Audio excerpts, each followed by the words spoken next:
नमस्कार प्रणाम यहाँहरु सम्पूर्णमा फेरि पनि स्वागत छ हाम्रो मैथिली ट्युसनको अर्को अध्यायमा या अर्को क्लासमा भनौं र हामी आशा गर्दै छौं कि हाम्रो सानो यो भिडियोहरुको प्रयासले चाहिँ हजुरहरुलाई मैथिली सिक्न अलि सजिलो भइराछ। अहिले घरमै बसौं र अहिले प्र्याक्टिस गरौं, पछि काम लाग्छ है त।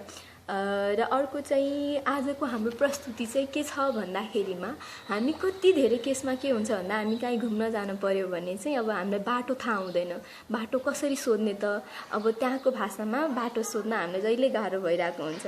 त्यही भएर आजको प्रस्तुति चाहिँ डिरेक्सनहरु कसरी सोध्ने त, अब बाटोहरु कसरी सोध्ने त भन्ने छ। एउटा कन्डिसन अब जस्तै कि बस स्टेशनको कुरा भयो, अब रिक्सा कहाँसम्म जान्छ कुरा भयो, यो फलानु ठाउँ कहाँ छ, चिलानु ठाउँ कहाँ छ भनेर चाहिँ सोध्न पर्ने जस्तो कुराहरु हुन्छ। सो यसैलाई आज चाहिँ हामी प्रस्तुतिमा ढालिरा छौं।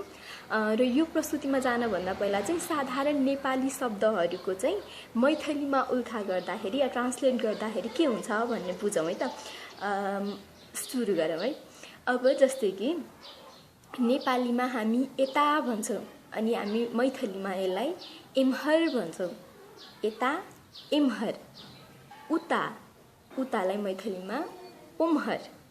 त्यस्तै गरी कता भनेर सोध्दाखेरि मैथिलीमा कोमहर भनिन्छ।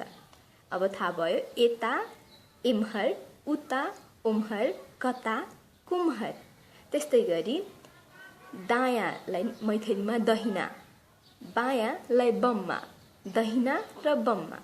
अर्को गरी चाहिँ हाम्रो दिशाहरु पूर्व पश्चिम उत्तर दक्षिण त अब साधारण गरी बुझि नै हालिन्छ। त्यस्तै गरी यहाँ यहाँ हामी जुन नेपालीमा भन्छौं यहाँलाई चाहिँ मैथिलीमा एत भनिन्छ। त्यस्तै गरी त्यहाँलाई ओत, यहाँ मेरो घर छ भन्दा एत हमर घर यही, उत ओत, उता ओत, ओत हमर मामा घर यही। बुझिसक्नु होला। उता मेरो मामा घर हो, ममहर हो। ममहर अस्तिको क्लासमा हामीले मामा घरलाई ममहर भनिन्छ भन्ने सिकेको थियौं है। र अर्को गरी चाहिँ अब यति भएपछि चाहिँ अब हामी क्वेशन आन्सरमा जाउँ ल। तपाईहरुलाई चाहिँ म एउटा कन्डिसनमा भन्दै छु है। जस्तै कि हामी बस स्टेशन जाँदै छौं हैन, बस स्टेशन हामीलाई सोध्न पर्ने छ भनेपछि हामी कसरी सोध्छौं त। र अर्को पनि हामी कुनै पनि कन्भर्सेसन सुरु गर्दाखेरि चाहिँ सानो सम्बन्ध बनाएर जस्तै कि काका, भाइजी, भैया, काकी यस्तो शब्दहरु बनाए, यस्तो सम्बन्ध बनाएर सोध्यो भने झन् स्वीट हुन्छ र कन्भर्सेसन झन् राम्रो हुन्छ।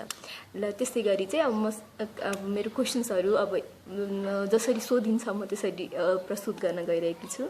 अब हामीलाई बस स्टेशनको बाटो सोध्न पर्यो। काका बस स्टेशन जाबला रास्ता कुन छै? काका बस स्टेशन जाने बाटो कुन हो? कुन भन्नाले कोन भनिन्छ मैथिलीमा। र अर्को गरी भाइजी बस कति कालमे आउँदै छै? भन्दा दाइ बस कति बेरमा आउँछ?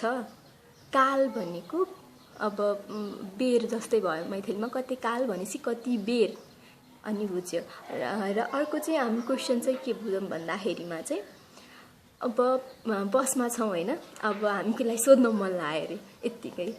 अब कसैलाई सोध्न के मन लाग्दा यो बाटो कतातिर जान्छ भनेर सोध्न मन लाग्यो भने चाहिँ काकी यी रास्ता कुमहर जेते भन्नाले रास्ता भनेको बुझिहालिन्छ बाटो।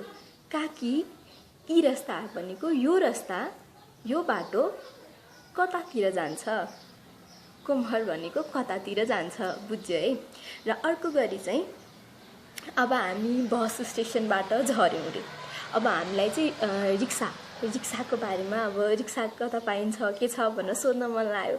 अब एकजनालाई सोध्यौं, रिक्सा भेट्यौं हामीले अनि रिक्सालाई सोध्न पर्यो दाइ तपाई फलानु ठाउँ जानुहुन्छ भनेर सोध्दाखेरि चाहिँ भाइजी आहा फन्ना ठाम जेबै भन्दा अब फन्ना भनेको फलानु हो। अब तपाईले कुन गाउँको सोध्न छ, कुन ठाउँ सोध्न छ त्यसमा डिपेन्ड गर्छ है त।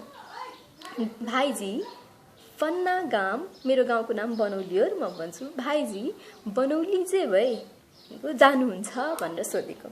र अर्को गरी चाहिँ अब रिक्सावालाले चाहिँ हुन्छ जान्छु भन्यो भने, हेत्तै जान्छु भन्यो भने चाहिँ हामीले अर्को क्वेशन के सोध्ने हुन्छ भन्दा एक्ज्याक्टली हामीले सोध्न पर्ने अर्को चाहिँ हुन्छ कति रुपियाँ लिनुहुन्छ भनेर हैन। अब कति रुपियाँ लिनुहुन्छ भन्दा मैथिलीमा भन्न पर्यो भने चाहिँ कते टका लेबे, कते टका लेबे भनेपछि कति रुपियाँ लिनुहुन्छ भनेर भयो। अनि अर्को गरी चाहिँ अब तपाईँ गाउँमा आउनुभयो अरे हैन। अब तपाईँलाई गाउँमा स्कुल कहाँ छ भनेर सोध्न पर्ने भयो हैन। स्कुल कहाँ छ भनेर सोद्धाखेरि चाहिँ कका स्कुल कुम्हर छै भनेको कता कुन ठाउँलाई चाहिँ मैथिलीमा भन्नुपर्दा कुम्हर भनिन्छ।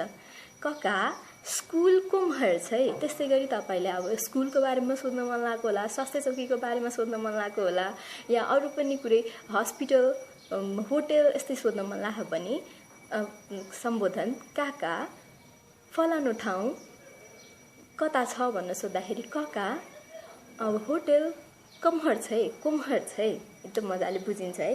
र त्यस्तै गरी चाहिँ अब जस्तै कि तपाईँ चाहिँ हिँड्दै हुनुहुन्छ, तपाईँ कन्फ्युज हुनुभयो दाहिना छ कि बामा छ भनेर, अनि कसैलाई सोध्नु पर्यो हैन, दाइ यो बाटो दायाँ कता जान्छ बायाँ कता जान्छ भनेर सोध्नु पर्यो भने हामीले कसरी भन्छौँ भन्दाखेरिमा चाहिँ भाइजी दहिना वाला रास्ता कुन किम्हर जेते। ओके हजुरहरू कन्फ्युज हुनुभयो होला, सो कन्फ्युज नहुनु, फेरि सोध्नु हैन। हामीको अघिको क्वेसन थियो भन्दा दाहिने कतातिर जान्छ बामा के अरे बायाँ कतातिर जान्छ भनेपछि भाइजी दहिना रास्ता कुम्हर जेतै कतातिर जान्छ कुम्हर जेतै। त्यस्तै गरी बायाँ भनेपछि दाइ बामा कुम्हर जेतै, त्यस्तै भयो। अनि यस्तै गरी तपाईहरु डिरेक्सन सोद्धाखेरि दहिना बममा कता कुम्हर सो यस्तै यो बेसिक कुराहरू छ र विश्वास गर्छु कि हजुरहरूले यो बुझ्नुभयो। अनि अर्को एकदम जरुरी कुरा के भन्दा हजुरहरूले केही बुझ्नु भएको छैन भने चाहिँ कृपया गरेर प्रतिक्रिया दिनुहोला। हजुरहरूले दिनुभएको प्रतिक्रिया नै हाम्रो अर्को प्रस्तुति हुन्छ जुन हामीलाई सजिलो हुन्छ बनाउन र हजुरहरूलाई बुझ्न पनि सजिलो हुन्छ। त्यही भएर कृपया गरेर प्रतिक्रिया दिन नबिर्सिनु होला र यसको साथै हाम्रो च्यानललाई लाइक शेयर सब्स्क्राइब गरौँ र यसै गरी हामी मैथिली ट्युसनलाई चाहिँ अझै भागमा ल्याउँदै गर्छौँ। आजको लागि धन्यवाद, बाइ बाइ, नमस्कार, प्रणाम।